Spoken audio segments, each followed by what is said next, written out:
আমাদের আজকের গল্পের নাম অবারিত বাতায়ন। এক নিঃশব্দ ভালোবাসার গল্প, যা কখনো শুরুই হয়নি।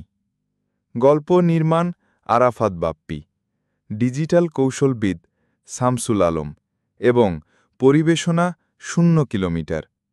গল্প পাঠে আছি আমি সুরুজ মিয়া। শুরু করার পূর্বে নিবেদন থাকবে, যারা গল্পটি আমাদের পেজ থেকে শুনছেন তারা পেজটি ফলো করে রাখুন, আর যারা ইউটিউবে শুনছেন তারা চ্যানেলটিকে সাবস্ক্রাইব করে রাখুন।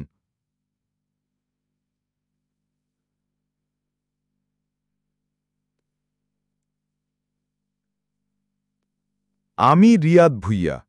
এই তো 2 মাস পর 63 শেষ হবে। ছেলেমেয়েরা বিয়ে শাদী করে যার যার মতো জীবনযাপন করছে। স্ত্রী মারা গেছে প্রায় 17-18 বছর হবে। আমি আর বিয়ে করিনি। সন্তানদের গুছিয়ে দেয়াই জীবনের লক্ষ্য হয়ে গিয়েছিল তখন।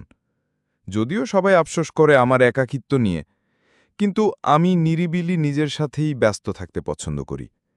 তাই রিটায়ার্ড হয়েও একা থাকতে আমার খুব একটা অসুবিধে হচ্ছে না। আমি বই পড়ার পাশাপাশি লেখালেখি করতে পছন্দ করি। এগুলো করেই সময় চলে যাচ্ছে বেশ। তবে একটা ঘটনা আমার নিরামিষ জীবনটাতে বাঁধ সেধে দিল। ঘটনাটা বলবো আপনাদের সাথে। তবে ঘটনাটা শোনার আগে পুরনো আরেকটা ঘটনা আপনাদের শুনতে হবে, তা না হলে বুঝবেন না। অনেক বছর আগের ঘটনা। আমি তখন 8ম শ্রেণীতে পড়ি। কোনো একদিন সন্ধ্যার পর থেকে ওই ঘটনার সূত্রপাত। দীর্ঘজীবনে ঘটনাটা প্রায় ভুলেই গিয়েছিলাম, কিন্তু অবসরে গিয়ে যখন আবার লেখালেখি শুরু করলাম তখন ঘটনাটা মনে পড়ে গেল। কি মনে করে একদিন রাতে এটা লিখিত আকারে আমার ফেসবুকে প্রকাশ করলাম। তো যেভাবে লিখিত আকারে প্রকাশ করেছিলাম সেভাবেই তুলে ধরলাম। বিকেলে ঘুমিয়ে রাত 8টার দিকে উঠে চোখ দুটো জ্বলছিল। মুখে পানির ঝাঁপটা দেওয়ার পর একটু ভাল লাগছে। ঘুমটা একটু বেশি হয়ে গেছে। দুপুর 3টার দিকে খাওয়া দাওয়ার পর 4টার দিকে একটু ঝিমুনি লাগছিল। একটু হেলান দিতেই ঘুমের রাজ্য ঘুরে এসে রাত 8টায় উঠলাম। অবশ্য এটা শুধু আজকের ঘটনা না, ইদানিং এমনটা প্রায়ই হচ্ছে। 8টা বা 9টার দিকে ঘুম থেকে উঠে মাথাটা চাঙ্গা হতে হতে রাত প্রায় 12টা-1টা, তারপর পড়তে বসা। খুব বেশিক্ষণ পড়াশোনা হয় না, রাত 3টে-4টে সর্বোচ্চ। বছরের শুরু, মাত্র 7ম থেকে 8ম শ্রেণীতে উঠেছি। নতুন বাসা, নতুন স্কুল। গত 8 বছরে প্রায় 4 বার বাসা পরিবর্তন করা হয়ে গেছে। পড়ার টেবিলটা জানালার সামনে রাখা হয়েছে। 6 তলা বিল্ডিংয়ের 4 তলায় খুব ভালো বাতাস পাওয়া যায়। আশেপাশে অন্য কোনো বড় বিল্ডিং নেই, তবে 3-4 প্লট পরেই আরেকটা 5 তলা বিল্ডিং আছে, সেটা তেমন কোনো ঝামেলা করে না। পুরনো মডেলের 6 পাল্লার জানালা। থাই গ্লাস হলে কত সুবিধে হতো, জানালা খুলতে বন্ধ করতে সুবিধে হতো। এখন জানালা খুলতে গেলে খটাস করে বিকট শব্দ হয়। আম্মু আজকে কি জানি রান্না করেছে, বেগুন, কাঁচকলা, ইয়াক! শুধু ডিম ভাজা আর ডাল দিয়ে খাওয়া শেষ করে সোজা নিজের রুমে। এত ঘুমালাম, তারপরেও ঘুমের ঘোর শেষ হচ্ছে না। অনেক কষ্ট হলো নিজেকে পড়ার টেবিলে নিয়ে আসতে। জানালাগুলো সব খুলে দিলাম খটাস খটাস করে। শব্দগুলো প্রতিধ্বনি হয়ে ফিরে আসছে। একটু খেয়াল করতেই বুঝলাম আসলে প্রতিধ্বনি না। 3-4 প্লট দূরে যে 5 তলা বিল্ডিংটা আছে, ওই বিল্ডিংয়ের 3 তলা থেকে আমাদের মতো একই জানালার শব্দ। 3 তলা থেকেই আসছে, এই জন্য বুঝলাম ঠিক আমার জানালা বরাবর আরেকটা জানালাতেই শুধুমাত্র আলো জ্বলছে। আর কে যেন জানালার গ্রিল ধরে বাড়িয়ে আছে। চেহারা বোঝা যাচ্ছে না, কারণ লাইটটা পিছনের দিকে, তো একটা কালো ছায়ার মতো দেখতে লাগছে। আমি খামাখা টেনশন করা বাদ দিলাম, পড়তে বসলাম। বাসার কাছাকাছি স্কুল। স্কুল শেষ হলে হেঁটে হেঁটেই চলে আসি। সকাল 7টা থেকে দুপুর 1টা পর্যন্ত। বাসায় আসতে আসতে মোটামুটি 1:30টা বেজে যায়। আরও তাড়াতাড়ি আসা যায়, তবে নতুন বন্ধুদের সাথে কথা বলতে বলতে ধীরে ধীরে আসতে আসতে সময় কিছুটা বেশি লেগে যায়। অনেক গরম। বছরের শুরুতে এত গরম থাকার কথা না। বাসায় এসে দেখি কারেন্টও নেই। রুমে ঢুকে ব্যাগ ছুঁড়ে ফেলে দিলাম বিছানায়। জানালা খুলে দিলাম। সেই খটাস শব্দ, বিরক্তিকর। স্কুলের পোশাক পরেই জানালার রেলিং 2 হাত দিয়ে ধরে দাঁড়িয়ে থাকলাম, অনেকটা ঝুলে থাকার মতো। ওই ৫তলা বিল্ডিংয়ের ৩তলার জানালায় অবচেতনভাবেই চোখ চলে গেল। যথেষ্ট দূর হওয়া সত্ত্বেও স্পষ্ট বোঝা যাচ্ছে একটা মেয়ে জানালার সামনে টেবিলে বই নিয়ে বসে আছে, চুল দিয়ে চেহারা ঢাকা। অবশ্য চুল সরা থাকলেও যে স্পষ্ট চেহারা বোঝা যেত, বিষয়টা তেমন না। যাই হোক, সেই জানালা থেকে চোখ সরিয়ে আশেপাশে নানান জায়গা দেখতে থাকলাম। কিছুক্ষণ পর আম্মুর গলা শোনা গেল, গোসল করে জামাকাপড় পরিবর্তন করতে বলছে। ৩টায় খাওয়া দাওয়ার পর আজকেও ঘুমিয়ে গেলাম। সন্ধ্যার দিকে ঘুমটা ভেঙে গেল জানালা খোলার খটাস শব্দে। যদিও দূর থেকে আসছে, তারপরেও এত হালকা শব্দে ঘুম ভেঙে গেল কেন বুঝলাম না।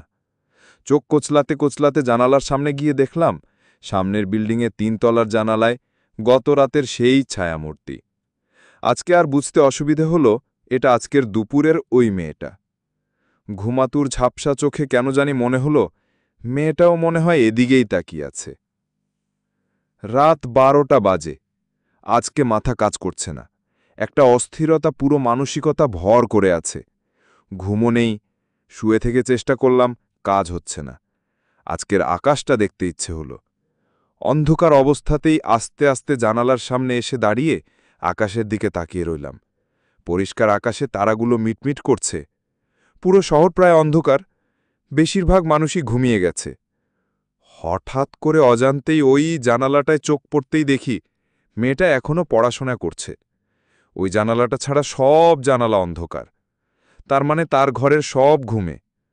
কি মনে করে আমার জানালাটা একটা খটাস করে শব্দ করলাম। রাতের নিস্তব্ধতায় শব্দটা বিকট মনে হলো। সাথে সাথে মেয়েটা তাকালো, কিন্তু অন্ধকারে শব্দের উৎপত্তি বুঝতে পারল না। এদিক সেদিক তাকিয়ে আবার বইয়ে মনোযোগ দিল। একটু থেমে আবার শব্দ করলাম। মেয়েটা আবার তাকালো, এবারও কিছু দেখল না। অস্থিরতা ভাবটা কমে গিয়ে মাথায় দুষ্টুমি ভর করে বসল। আরও কিছুক্ষণ এইভাবে দুষ্টুমি করার ইচ্ছা ছিল, কিন্তু একটু পরেই দেখি মেয়েটা পড়ার টেবিল থেকে উঠে গেল। কোথায় গেল বুঝলাম না। অন্য জানালাগুলোর দিকে তাকালাম, কিন্তু সব তো অন্ধকার। কিছুক্ষণ পরেই মেয়েটা ফিরে এলো। এসেই পড়ার টেবিলে না বসে জানালা ধরে দাঁড়িয়ে রইল। সম্ভবত আকাশ দেখছে। একটু পরেই আবার চলে গেল এবং লাইট বন্ধ হয়ে গেল। তার মানে ঘুমোতে চলে গেছে। আমারও হঠাৎ কোত্থেকে যেন অনেক ঘুমে এসে ভর করল। বিছানায় শোয়া মাত্রই তলিয়ে গেলাম। সকালে উঠেই তাড়াহুড়ো, ঘুম থেকে উঠতে দেরি। আম্মু অনেকক্ষণ ডাকাডাকি করে আমাকে উঠিয়েছে। স্কুলের জন্য রেডি হতে যাব, যাওয়ার আগে একটু জানালায় ঢু মারলাম। দেখি মেয়েটাও স্কুলের জন্য রেডি, কাঁধে ব্যাগ, এখনই বের হয়ে যাবে। চিন্তা করলাম, ইস, আরেকটু আগেই যদি উঠতাম রাস্তায় হয়তো দেখাটা হয়েই যেত। যাই হোক, সামনে আরও সুযোগ পাওয়া যাবে, এখন যাই। আজ মনটা অনেক খারাপ। গত কয়েকদিন যাবৎ পড়াশোনা ঠিকমতো হচ্ছিল না। সোশ্যাল সায়েন্স ক্লাসে পড়া না পারার জন্য বাইরে দাঁড়িয়েছিলাম প্রায় পুরো ক্লাস। কম্পিউটার ক্লাসের বেতের বাড়ি খেতে হয়েছে। ডান হাতের তালুতে অনেক জ্বালাপোড়া করছে, লম্বা একটা দাগ হয়ে আছে। পরের ক্লাসে কলম ঠিকমতো ধরে রাখতে পারছিলাম না, হাত কাঁপছিল। স্কুল শেষে মাথা নিচু করে বাসার দিকে হাঁটছি। ঝাপসা চোখ, সমস্যা হলো হাঁটতে। এক পথচারীর সাথে ধাক্কা খেলাম। গেট দিয়ে ঢোকার সময় মাথায় ব্যথা পেলাম। দুপুরে ভাত খাওয়ার সময় হাতে অনেক কষ্ট হচ্ছিল। যতটা সম্ভব স্বাভাবিকভাবেই খাচ্ছি। আম্মু কিভাবে যেন টের পেয়ে জিজ্ঞাসা করল হাতে কি হয়েছে। আমি কিছু হয়নি বলে এড়িয়ে যাওয়ার চেষ্টা করলাম, কিন্তু আম্মু সামনে এসে খপ করে হাত টেনে নিয়ে দেখে বেতের বাড়ির ছাপ। সান্ত্বনা দেওয়ার জায়গায় অনেক কথা শুনিয়ে দিল। খাওয়া শেষ না করেই আমি আমার ঘরে চলে গেলাম। আম্মুর সামনে কাঁদতে ইচ্ছে হলো না। ঘরে ঢুকেই দরজা বন্ধ করে পড়ার টেবিলে মাথা নিচু করে অনবরত ফুপিয়েই যাচ্ছি। কতটা সময় পার হয়েছে জানি না, কিন্তু আমি টেবিলে মাথা দিয়েই ঘুমিয়ে পড়েছিলাম। মাগরিবের আজানের শব্দে ঘুম থেকে উঠলাম। ভেজা গাল এখনও পুরোপুরি শুকায়নি। বাথরুমে ঢুকে ভালোভাবে মুখ ধুলাম। দরজা খুলে বাইরে বের হয়ে দেখি ডাইনিং টেবিলে চা রাখা। কারো সাথে কোনো কথা না বলে এক মগ চা নিয়ে আমার ঘরে চলে আসলাম। চাটা নিয়ে জানালার সামনে দাঁড়ালাম। দেখি ৩তলার ওই জানালা বন্ধ। অন্য রুমের জানালাগুলোতে খোঁজার চেষ্টা করলাম। দেখি সবাই ড্রয়িং রুমে। পুরো ঘর ভরা ধুঁয়ো আর ঘণ্টা বাজার শব্দ আসছে ধিমি শব্দে। মানে পুজো হচ্ছে, তার মানে তারা হিন্দু। ভাবলাম হতেই পারে। চা খেয়ে পড়তে বসলাম। প্রায় ঘণ্টা দুয়েক পর জানালা খোলার খটাস শব্দ হল। চেয়ে দেখি মেয়েটা তার ঘরের জানালা খুলেছে। জানালা খুলে কিছুক্ষণ এদিক সেদিক তাকালো। আমাকে খেয়াল করেছে বলে মনে হয় না। 2-3 মিনিট এদিক সেদিক তাকিয়ে মেয়েটা পড়তে বসল। আমি টেবিল থেকে উঠে জানালার সামনে গেলাম। খামাখাই জানালায় শব্দ করলাম এবং সঙ্গে সঙ্গেই মেয়েটা তাকালো। আমি এক ঝটাকায় জানালা থেকে সরে গেলাম। ভয় পেয়ে গেলাম হঠাৎ, একটু সংকোচার লজ্জাও লাগছে। কয়েক মুহূর্ত পর পর্দার ফাঁকা দিয়ে একটু দেখার চেষ্টা করলাম মেয়েটা কি করছে। দেখলাম পড়ায় মনোযোগ দিয়েছে। আমি আবার এসে পড়ার টেবিলে বসলাম। রাত 12টার কাছাকাছি বাজে। এই ফাঁকে খাওয়া শেষে আবার পড়তে বসলাম।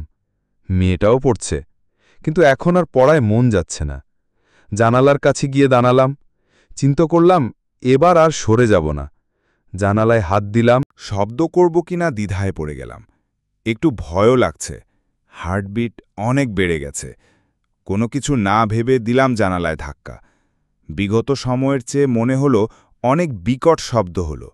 রোবটের মতো স্থির হয়ে দাঁড়িয়ে আছি। হার্টবিট এতটাই বেড়ে গেছে যে বাম পাশে অনেক ব্যথা হচ্ছে। মেয়েটা তাকালো আমার দিকেই, কিন্তু বিষয়টা স্বাভাবিক মনে করে মাথা নিচু করে পড়া শুরু করল। আমি আবার ধাক্কা দিলাম। এবার একটু লম্বা সময় নিয়ে তাকিয়ে রইল, বোঝার চেষ্টা করছে কি হচ্ছে। আবার মাথা নিচু করে ফেলল। আবার ধাক্কা দিলাম। মেয়েটা আবার তাকালো। ঝোঁকের মাথায় একটা দুঃসাহসিক কাজ করে ফেললাম। মেয়েটাকে হাত নেড়ে হাই টাইপের ইশারা দিলাম। দূর থেকে চেহারার ভাব স্পষ্ট না বোঝা গেলেও এতটুকু অনুমান করা গেল মেয়েটার চেহারায় একাধারে একটা প্রশ্নবোধক আর আশ্চর্যবোধক চিহ্ন ঝুলে আছে। মেয়েটা পড়ার টেবিল থেকে উঠল, জানালার সামনে এসে আমাকে কয়েক মুহূর্ত দেখল, তারপর এক ঝটকায় পর্দা দিয়ে জানালা ঢেকে দিল। আমার মেজাজ খারাপ হলো নিজের উপর। একটু বেশি হয়ে গেছে, ধুর। আজকে আর পর্দা সরে গেল না। ঘণ্টাখানিক পর লাইট বন্ধ হয়ে গেল। কেন জানি মনে হলো লাইট বন্ধ করে পর্দা সরিয়ে মেয়েটা আমাকে দেখার চেষ্টা করছে। আজকের দিনটা খারাপ যায়নি। মনটা কেন জানি খুব ফুরফুরে। ক্লাসগুলো ভালো যাচ্ছিল, বন্ধুদের সাথে আড্ডা ভালোই হচ্ছিল ক্লাসের ফাঁকে ফাঁকে। তবে বারবার অন্যমনস্ক হয়ে যাচ্ছিলাম। বারবার ঘুরে ফিরে জানালার মেয়েটার কথাই ঘুরপাক খাচ্ছিল মাথায়। সকালে স্কুলের জন্য রেডি হওয়ার ফাঁকে জানালায় উকি মেরেছিলাম, কিন্তু মেয়েটাকে দেখিনি। তার মানে খুব সকালেই স্কুলের জন্য বের হয়। স্কুল শেষে আজ কোথাও দেরি করলাম না, দ্রুত বাসার সামনে চলে আসলাম, যদি দেখা হয়ে যায় এই আশায়। প্রায় আধা ঘন্টার মতো দাঁড়ালাম, কিন্তু কোনো খবর নেই। ফাঁকে ফাঁকে 2-1টা মেয়েকে ওই স্কুলের পোশাক পরা অবস্থায় রিকশায় করে যেতে দেখেছি। বাস, হতে পারে ওদের ছুটিও তাড়াতাড়ি হয়। অগত্যে বাসায় ঢুকলাম। টেবিলে ব্যাগ রাখতে গিয়ে জানালায় উকি দিতেই দেখি উনি হাতে মগ নিয়ে জানালার সামনে দাঁড়িয়ে আশপাশ দেখছে। মগে সম্ভবত চা বা কফি টাইপের কিছু ছিল। চুমুক দেওয়ার স্টাইলেই বোঝা যাচ্ছিল। তার মানে ব্যাপারটা স্পষ্টই হলো, ওদের স্কুল শুরু হয় তাড়াতাড়ি, আবার শেষও হয় তাড়াতাড়ি। আমাদের মতো বখাটাদের হাত থেকে মেয়েদের রক্ষা করতে এই ব্যবস্থা। হাত একটা দুষ্টুমি খেলে গেল। আমি দৌড়ে একটা মগে পানি নিয়ে জানালায় দাঁড়ালাম। মেয়েটা যে অ্যাঙ্গেলে মগ ধরে আছে ঠিক সেই অ্যাঙ্গেলেও আমিও মগটা ধরে জানালায় ধাক্কা দিলাম। শব্দটা কানে যেতেই মেয়েটা তাকালো। মেয়েটাকে দেখিয়ে দেখিয়ে পানি খেলাম চা খাওয়ার স্টাইলে। মেয়েটা কয়েক মুহূর্ত তাকিয়ে থাকল। বোঝা গেল না চেহারার অভিব্যক্তি, তবে অনুভব করছি রাগে চেহারা লাল হয়ে গেছে। এক ঝটকায় জানালা থেকে সরে গিয়ে পর্দা টেনে দিল।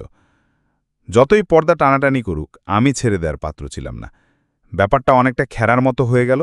জানালায় দেখা গেলেই ঠিক যেভাবে গ্রিলে হাত দিয়ে দাঁড়াতাম, আমিও সেইভাবে দাঁড়াতাম। যখনই দেখতাম জানালার সামনে দাঁড়িয়ে পানি খেত, আমিও। ও যখন ওর ছোট ভাইকে গ্রিলে দাঁড় করিয়ে দিয়ে ধরে রাখত, আমি আমার ছোট বোনকে দাঁড় করিয়ে দিতাম। ওকে ছাদে দেখলেই আমিও ছাদে চলে যেতাম। আগের মতো জানালায় পর্দা টেনে না দিলেও না দেখার ভান করত। অনেক সময় কিছুই করছে না, জানালায় ধাক্কা দিয়ে দৃষ্টি আকর্ষণ করে তাকে হাত নেড়ে ইশারা দিতাম, তখনও কিছুই না করে দৃষ্টি সরিয়ে নিত। একদিন এমন একটা ঘটনা ঘটে গেল যার জন্য প্রস্তুত ছিলাম না। খেলাটা খেলতে খেলতে বোরিং হয়ে গিয়েছিলাম, আর ভাল লাগছিল না, কারণ কোনো রেসপন্স পাচ্ছিলাম না। আমার জানালার সামনে আসা যাওয়া অনেক কমে গেছে, যতটুকু যায় নিজের প্রয়োজনে। একদিন জানালায় দাঁড়িয়ে আছি, দেখলাম মেয়েটা টেবিলে কি যেন করছে। আমাকে দেখি লাফ দিয়ে উঠে জানালায় চলে আসলো। একটু অবাক হলাম, আজ তো শব্দ করিনি। মনে হলো আমার জানালায় আসার অপেক্ষাই ছিল। আমি গুরুত্ব দিলাম না ব্যাপারটায়। অন্যদিকে দৃষ্টি ঘুরপাক খাচ্ছিল আমার। সম্ভবত আমার দৃষ্টি আকর্ষণ করতেই জানালায় শব্দ করল। আমি কিছু বুঝলাম না ব্যাপার কি। আমি আবার এদিক ওদিক তাকাচ্ছিলাম। আবার শব্দ। এবার পুরোপুরি নিশ্চিত হলাম আমার দৃষ্টি আকর্ষণ করার চেষ্টা করছে। আমি সন্দেহের দৃষ্টিতে তাকিয়ে আছি, মেয়েটাও তাকিয়ে আছে। আমি অপেক্ষায় আছি দেখার জন্য কেন আমার দৃষ্টি আকর্ষণ করা হয়েছে। বেশিক্ষণ অপেক্ষা করতে হয়নি। মেয়েটা হাত নেড়ে আমাকে হাই জাতীয় একটা ইশারা দিল। দেই লজ্জায় দৌড়ে দিল। আমার কিছুক্ষণ সময় লাগলো বুঝতে কি হলো। প্রথমে অবাক, তারপর একটু সংকোচ, তারপর কেমন যেন ভালো লাগা শুরু হয়ে গেল মনে। উত্তেজনায় ঠিকমতো কাজ করতে পারছিলাম না, হাত পা কাঁপছিল। এখন সব উল্টো হয়ে গেল। আগে আমি জানালায় শব্দ করে ওকে ডাকতাম, এখন ও ডাকে। শুধু কি ডাকে, রীতিমতো শব্দ করতেই থাকে যে পর্যন্ত জানালায় না যাই।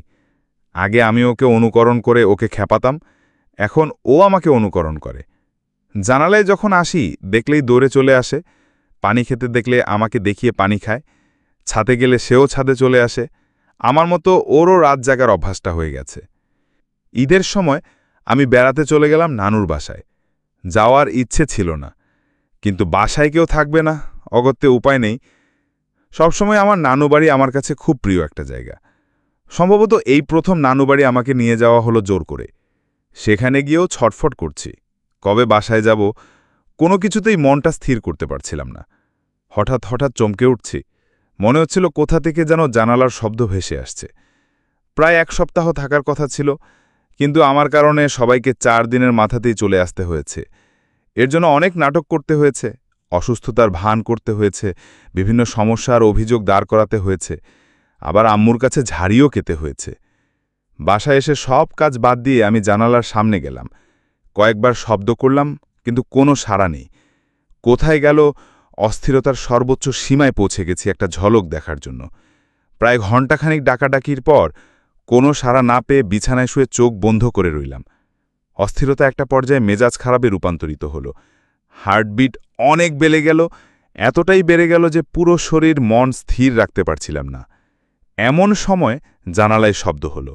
আমি কোনো কিছু আর ভাবার জন্য সময় নিলাম না, এক দৌড়ে জানালায় গিয়ে দেখি অন্য একটা ফ্ল্যাট থেকে কেউ একজন জানালা খুলেছে। সেটার শব্দ এসেছে। টেবিলের সামনে একটা কাঁচের গ্লাস ছিল, সেটা তুলে মেঝেতে ছুঁড়ে মারতেই ঝনঝনিয়ে টুকরো টুকরো হয়ে গেল। আমি আবার চোখ বন্ধ করে শুয়ে রইলাম। একটা পর্যায়ে গভীর ঘুমে তলিয়ে গেলাম। যথারীতি সন্ধ্যার পর ঘুম থেকে উঠলাম, চোখ কোসলাতে কোসলাতে হাত মুখ ধুতে গেলাম। আজ ঘুমটা বেশি হয়ে গেছে, নার্ভ সক্রিয় হতে সময় লাগছে, ঠিকমতো হাঁটতে পারছি না। মুখ ধোয়ার পর একটু ভালো লাগছে। জানালার দিকে গেলাম না, চা আছে কিনা দেখতে বাইরের রুমে গেলাম। আম্মু মাত্রই চা বানিয়েছেন। মগে চা নিয়ে জানালার গ্রিল ধরে দাঁড়িয়ে রইলাম। মাথাটা এখনও পুরোপুরি খোলেনি, একদম ভোতা হয়ে আছে। ধুমায়িত চায়ের কাপে চুমুক দিতে দিতে এদিক ওদিক তাকাচ্ছি। হঠাৎ জানালার শব্দ, 3 তলার জানালায় তাকালাম। মেয়েটার মাথার চুল এলোমেলো, অনেক ঢিলেঢালা একটা টি শার্ট পরনে, এক হাত দিয়ে চোখ কোচলাচ্ছে, আরেক হাত দিয়ে মাথা চুলকাচ্ছে। আমার দিকে হাত ইশারা করল, 4 আঙ্গুল দেখাচ্ছে, মানে 4 দিন কোথায় ছিলাম জিজ্ঞাসা করছে। আমি বোঝানোর চেষ্টা করলাম বেড়াতে গিয়েছিলাম, বুঝল কিনা জানি না। তারপর আমাকে হাত দিয়ে থামতে বলল, মানে অপেক্ষা করতে বলে হাত মুখ ধুতে চলে গেল। আমার বিষণ্ণ ভাবটা কাটল না। অনেক কথা জমে আছে, সামনাসামনি না বলা পর্যন্ত মনে হয় না এই অস্থিরতা কমবে। হাত মুখ ধুয়ে সেও চায়ের মগ নিয়ে আসলো। দুজনে একসাথে চা খাচ্ছিলাম, আর দূর থেকে একজন আরেকজনের চেহারাটা দেখার বৃথা চেষ্টা করছিলাম। আজকে আর পড়ায় মন বসল না। টিভি দেখেই বেশিরভাগ সময় কেটে গেল। রাত 12:15টার মতো বাজে। টিভি রুমেই ছিলাম। হালকা করে জানালার শব্দ আসলো। মনের ভুল কিনা সেটা বোঝার জন্য একটু অপেক্ষা করলাম। খানিক বাদে আবার শব্দ এলো, আগের বারের চেয়ে আর একটু জোরে। আমি আমার রুমের জানালায় চলে আসলাম। এসে দেখি 3 তলার সব জানালা অন্ধকার, তারটা বাদে, মানে সবাই ঘুমিয়ে গেছে। আমি তাকিয়ে আছি, সেও। কয়েকটা মুহূর্তের পর সে একটু পিছনের দিকে, মানে ঘরের মাঝামাঝি জায়গায় গিয়ে দাঁড়ালো। এখন তাকে ঘরের লাইটের আলোতে পুরোপুরি দেখা যাচ্ছে, কিন্তু কেন এমন করল বুঝলাম না। কয়েকটা মুহূর্ত যেতেই মেয়েটা নিজের হাত দুটো ক্রস চিহ্নের মতো করে দাঁড়ালো। কয়েকটা মুহূর্ত গেল, তারপর হাত ছেড়ে দিল। হাত ছেড়ে দিয়ে নিজের হাতের তালু মুখের সামনে এনে আমার দিকে ছেড়ে দিল। কিছুই বুঝলাম না। তারপর কিছুক্ষণ দাঁড়িয়ে রইল, ইশারায় কি যেন বলল, আমার দিকে আঙুল তাক করল। আমি হাত ঘুরিয়ে বুঝালাম কিছুই বুঝছি না। সে হাত ঝাড়া দিয়ে একটা রাগের ইশারা করে চলে গেল। তারপর লাইট বন্ধ। আমি জানালা থেকে সরে এসে মাথা চুলকাতে লাগলাম। ব্যাপার কি? হঠাৎ আমার চোখ বড় বড় হয়ে গেল। আমি বুঝতে পারলাম আসলে এতক্ষণ কি হয়েছে। আমি দৌড়ে গিয়ে জানালায় শব্দ করলাম আর অপেক্ষা করতে লাগলাম। প্রায় আধা ঘন্টা পার হওয়ার পরেও সে জানালায় আসলো না। বুঝলাম রাগ করেছে। আসলে হাত ক্রস করে দাঁড়ানো মানে হচ্ছে সে আমাকে ইশারায় আলিঙ্গন করেছে, আর হাতের তালু মুখে না আসা ঠোঁট স্পর্শ করে একটা উড়ন্ত চুমু দিয়েছে। আমি একটা টিউবলাইট, কিছুই বুঝিনি। পরে ইশারায় করে এরকম আমাকেও করতে বলেছে। রোর আজকে একটা অসম্ভব রকম দুঃসাহসিক কাজ করে ফেললাম। পরিকল্পনাটা মূলত আমার বন্ধুর মাথা থেকে এসেছে, আর বাস্তবায়নের মূল নায়ক ওই।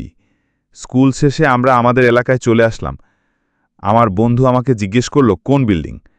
আমি কাপা কাপা হাতে ইশারা করে দেখিয়ে দিলাম। ও বলল চল। আমি বললাম দোস্ত বাদ দে। ও আমার উপর ক্ষেপে গেল, বলল আরে বেডা ডরাস কে, চল। চকলেট কালারের একটা গ্যাট। ধাক্কা দিয়ে ভিতরে ঢুকতেই দেখলাম কাছেই একটা চেয়ারে দারোয়ান বসে আছে, দৃষ্টি আমাদের দিকে। আমার বন্ধু দারোয়ানকে না দেখার ভান করে সিঁড়ির দিকে এগুতে লাগল। আমি ওর পিছন পিছন। দারোয়ানের কাছাকাছি চলে আসতে জিজ্ঞাসা করল কয়তলায় যাবা? আমার বন্ধুর ঝটপট উত্তর 3 তালা। কয়েক মুহূর্ত তাকিয়ে থেকে দারোয়ান আমাদের যাওয়ার জন্য ইশারা করল। ভয় তো আমার গলা শুকিয়ে যাচ্ছিল। বারবার ঢোক গিলছিলাম। কার ফ্ল্যাটে যাব জিজ্ঞাসা করলেই বিপদে পড়ে যেতাম। স্কুল ড্রেস পরা ছিলাম আর ছোট পোলাপান দেখে সম্ভবত সহজেই পার পেয়ে গেলাম। আমরা সিঁড়ি দিয়ে উপরে উঠছি, আর আমার ধুকপুকানি বাড়ছে, কারণ আসল ভয়ঙ্কর মুহূর্ত এখনো বাকি। 3 তলায় উঠে আমার বন্ধু আমাকে জিজ্ঞাসা করছে কোন ফ্ল্যাট। আমি বাম পাশে ইশারা দিয়ে দেখালাম। আমি ঘামে পুরোপুরি ভিজে গেছি। যতটা না সিঁড়ি বেয়ে ওঠার কারণে এর চেয়ে বেশি ভয়। ও কলিং বেলে চাপ দিয়েই দিল। কয়েক মুহূর্ত পর পায়ের থপথপ আওয়াজ হচ্ছে, মানে কেউ দরজার সামনে আসছে। দরজা খুলে গেল। একজন বয়স্ক মহিলা, 60 কি 65 উপরে হবে, সম্ভবত দাদিই হবে। এর আগে আমি আমার জানালা দিয়ে দেখেছি। আমার বন্ধু তার সাথে কথা বলছে, আর আমি ঘরের দিকে উকিঝুঁকি মারছি। মহিলা জিজ্ঞাসা করছে তোমরা কারা, কার কাছে আসছ? ঠিক এমন মুহূর্তে একটা মেয়ে আসলো কে এসেছে দেখার জন্য। অ্যাশ রঙের একটা জিন্স পরা আর নীল রঙের একটা টপস, একটু ঢিলে ঢালা, শ্যামবর্ণ, চুলগুলো খোলা প্রায় কোমরের কাছাকাছি। এসেই অপ্রস্তুত হয়ে গেল। আমি ওর দিকে তাকিয়ে, ও আমার দিকে তাকিয়ে। আমি বুঝতে পেরেছি কে এটা। সম্ভবত সেও চিনেছে, এবং চেনার পরেই তার মুখেও একই ভয়ের ছাপ। আমার মধ্যে এখন আর ভয় কাজ করছে না। একটা মুচকি হাসি দিয়ে তার দিকে তাকিয়ে থাকলাম। পুরো বিষয়টা সময়কাল কয়েক সেকেন্ড হবে মাত্র, কিন্তু মনে হচ্ছিল সময়টা থমকে গেছে। আমি সংবিত ফিরে পেলাম আমার বন্ধুর কথায়। আমার বন্ধু ওই বৃদ্ধ মহিলার প্রশ্নের উত্তরে বলছে, এটা কি রফিক সাহেবের বাসা? তিনি যথারীতি উত্তর দিলেন, না, এটা রফিক সাহেবের বাসা না। আমার বন্ধু দুঃখিত বলে সিঁড়ি দিয়ে নামা শুরু করল। আমিও তার পিছু পিছু নেমে যেতে শুরু করলাম। দরজার দিকে ততক্ষণ পর্যন্ত তাকিয়ে রইলাম যতক্ষণ পর্যন্ত দেখা যায়। দেখলাম ভয়ের জায়গায় এখন বিমর্ষের ছাপ চলে এসেছে মেয়েটার চেহারায়। বাইরে বের হয়ে আমিও বিমর্ষ। বন্ধু বলছে, চেহারা দেখছস, যা এবার শান্তিমতো ঘুমা। আমি মনে মনে চিন্তা করলাম, এবার শান্তিমতো থাকব নাকি অশান্তি আরও বেড়ে গেল। সময়টা ভালোই চলছিল, এবং দেখতে দেখতে বছরটা কখন শুরু হলো কখন শেষও হয়ে গেল টের পেলাম না। বার্ষিক পরীক্ষা শেষ, আর কিছুদিন পরই 8ম থেকে 9ম শ্রেণীতে উঠব। একটা সুসংবাদ ছিল, পাশাপাশি একটা দুঃসংবাদও। বাবা একদিন খুব আনন্দ নিয়ে অফিস থেকে বাসায় এসে সবাইকে ডাকলেন। সবাইকে রেডি হতে বললেন। আজকে রাতের খাবার বাইরে। বলল একটা অত্যন্ত আনন্দের সংবাদ আছে, সবাইকে নিয়ে উদযাপন করতে চান। আম্মু জিজ্ঞাসা করল সংবাদটা কি। আব্বু বললেন তার প্রমোশন হয়েছে, পাশাপাশি বেতন বৃদ্ধি পেয়েছে 40%। ঘরে সবার মধ্যে একটা আনন্দের ধারা বয়ে গেল। আম্মু বলল, শুধু বাইরের খাবারই চলবে না, আমাকে বিশেষ উপহার দিতে হবে। আম্মুর সাথে সাথে আমরাও বায়না ধরলাম। আব্বুকে বললাম আমাকে একটা কম্পিউটার কিনে দিতে হবে। আব্বুর উপর অনেকটা ঝাঁপিয়ে পড়ে জোর করে তাকে রাজি করানোর চেষ্টা করলাম। বাবা হাল ছেলে দেওয়ার ভঙ্গিতে সবার আবদারে রাজি হলেন। তারপর হঠাৎ বললেন, ও হ্যাঁ, আমাকে প্রমোশনের পাশাপাশি হেড অফিসে বদলি করা হয়েছে, আমাদের নতুন বাসা উঠতে হবে। আমি অলরেডি বাসা খুঁজতে লোক নিয়োগ করে ফেলেছি। আম্মু আহত হওয়ার ভঙ্গিতে বললেন, আবার? আমার আনন্দটা উবে গেল। আমি আমার রুমে চলে আসলাম। আজকে আমরা চলে যাচ্ছি বাসা ছেড়ে। বাসা ছেড়ে যাওয়ার দিন যতই ঘনিয়ে আসছিল, মনটা ভার হওয়ার মাত্রা দিনকে দিন বেড়েই যাচ্ছিল। মেয়েটা সম্ভবত বুঝতে পেরেছিল আমার কিছু হয়েছে। আগের মতো চঞ্চলতা ছিল না আমার। আগের মতো দুষ্টামি করতাম না। খুব বেশি একটা জানালায়ও যেতাম না। যখন ও ডাকত তখনই যেতাম। আমি ওকে ডাকা বন্ধ করে দিয়েছিলাম। বারবার ইশারা করে জিজ্ঞাসা করত কি হয়েছে আমার। আমি কিছুই বলতাম না। চুপচাপ দাঁড়িয়ে দাঁতে দাঁত কামড়ে দিয়ে চোখের পানি পড়া বন্ধ করার চেষ্টা করতাম। বাসা খালি। সর্বশেষ চেক করা হচ্ছে কিছু বাকি রইল কিনা। আমি আমার ঘরের জানালায় দাঁড়িয়ে। প্রায় 10 মিনিট আগে জানালায় শব্দ করেছি, কিন্তু ও এখনও আসেনি। আম্মু আমাকে বাকছে বের হওয়ার জন্য। এমন মুহূর্তেও জানালায় আসলো। আমি নির্বাক তাকিয়ে রইলাম। ও ইশারা দিয়ে জিজ্ঞাসা করল ডেকেছি কেন। আমি হাত দিয়ে টাটা বা বাই বাই টাইপের ইশারা করলাম। সম্ভবত ও বুঝতে পেরেছে আমার ইশারার মানে। একদম চুপ হয়ে রইল। আমি আর কিছু না বলেই জানালা থেকে সরে ঘর থেকে বের হয়ে গেলাম। ঘটনাটা এই পর্যন্তই। প্রকাশের সঙ্গে সঙ্গেই অভূতপূর্ব সাড়া পেলাম গল্পটায়। যদিও গল্প আকারে প্রকাশ করেছি, এটা যে আমার বাস্তব ঘটনা সেটা বুঝতে দেইনি কাউকে।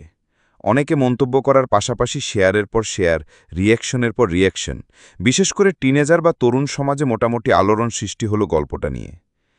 এত মন্তব্যের মধ্যে একটা মন্তব্য হঠাৎ চোখে লেগে গেল। সেখানে একজন লিখেছে, অনুগ্রহ করে আপনার ফোন নম্বরটা দিন। নাম হচ্ছে সুমতি রায়। এত মন্তব্যের মধ্যে এটা একটু ঘটকা লাগলেও এড়িয়ে গেলাম, এমনকি ভুলেও গেলাম। কয়েকদিন পরে বিকেল 4:30টার সময় কলিং বেল বাজতেই দরজা খুলে দেখি এক মহিলা, প্রায় আমার বয়সই মনে হচ্ছে। সাদা শাড়ি পরা এবং পরার স্টাইলই একটা হিন্দু হিন্দু ভাব মনে হচ্ছিল।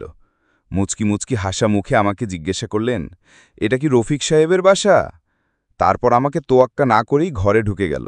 ঢুকেই ঘরের চারপাশে এদিক ওদিক তাকাচ্ছে।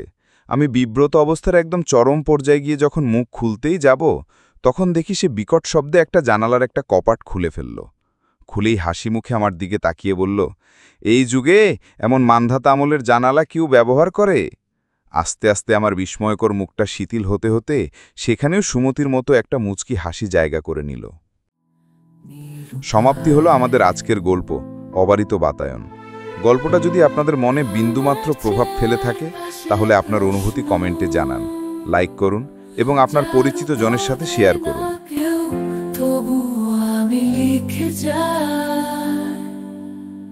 বুকের দেয়ালে আঙুল চালিয়ে তোমার ছায়া এঁকে রাখি, প্রতিদিন মুছে যায় আবার লিখি আরেক বাকি। বাতাসে ছিল এক অজানা ভাষা, যেটা বোঝার চেষ্টায় ক্লান্ত আমি। জানালায় দাঁড়িয়ে চিৎকার করিনি, শুধু নীরবতাকেই বলেছি থাকো তুমি। অবারিত বাতায় এনেছি চিৎকার করিনি, শুধু নীরবতাকেই বলেছি থাকো তুমি। অবারিত বাতায় নয়, শূন্যতায় কি শেষ ঠিকানা? অবারিত বাতায় একটা চিঠি, কিন্তু পাঠানো হলো না।